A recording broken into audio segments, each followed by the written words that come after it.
Love you, pare. Bibo!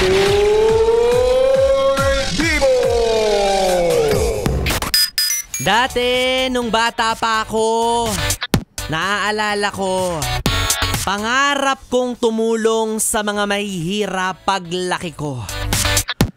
Pero ngayong matanda na ako, parang ako yata yung nangangailangan ng tulong mula sa inyo. Parang bumaliktad. Ay nako, kapag ganitong mga pagkakataon talaga namang maaalala mo yung mga paghihirap mo. 'Di ba? Anong pagkakataon ba ito? Anong petsa na ba ngayon? November 13, 'di ba? Grabe. At 13, malas. Ang tagal ng sweldo. 'Di ba? Hirap na hirap nang kumapit yung mga 20 pesos sa wallet ko. Utang na loob. Tulungan niyo po ako. Hindi pa ako multo pero sinasabi ko na yung salitang tulungan niyo ako. Ay nako, hi hello sa mga yes pre natin. Nakagaya kong nangangapa at sumasalat-salat na mga baryang nagkalat sa bag.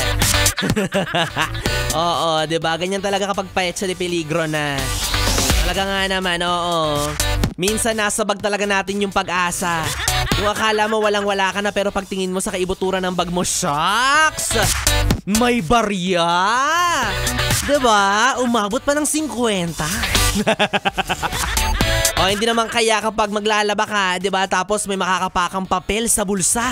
Tapos makikita mo, hindi siya resibo. Pera siya. Pera siya talaga, pera. Papasabi ka ng hallelujah. Grabe no? O pero aminin mo, yan yung mga pagkakataon sa buhay na feeling mo ay inaapi ka ng mundo. Inaapi ng mundo. Tapos feeling mo, wala ka na talagang pag-asa. Pero ang plot twist, magkakaroon ng himala. May biglang darating na biyaya. At sa moment na yan, mapapasabi ka talaga ng diba? Ibig sabihin yan, naririnig at nakikita talaga tayo ng mundo. Ika nga nila, God will provide. Yan.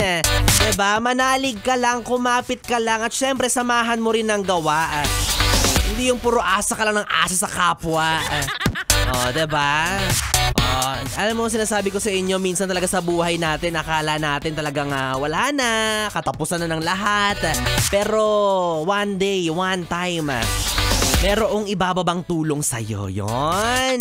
Kumbaga yung mga pangangailangan mo, ibibigay niya yan sa'yo. Pero yung mga kaartehan at luho mo, bahala ka na sa buhay mo. Pati ba naman yun, iaasa mo pa kay Lord? Ang mahalaga naman nairaos natin yung mga pangangailangan natin, di ba? Like kuryente, tubig, pagkain, yan lalo na yan. Pero kapag wala ka ng pagkain, wala ka ng makain, wala ka ng masubo, nandito lang ako. Nandito lang ako pag wala ka ng makain. Kasi nandito lang ako kasi sigurado ako na mabubusog ka sa programa ko. Ikaw talaga. Bastos-bastos mo. Kaya naman yes friend, tayo ay magbabalik tugtugan. Bubusugin ko pa kayo maya-maya lamang para sa ating tuloy-tuloy na BB Time hanggang mamayang alas 12. Makakapiling niyo po ang DJ na mabilis bumayo. Ang dila sa mikropono. Ako po ang BB niyo sa radyo. Ako po si DJ B-Boy. B-Boy, Bibo. Kaya naman dito ka lang sa istasyong no problem. Ang 101.1 Yes FM Solid.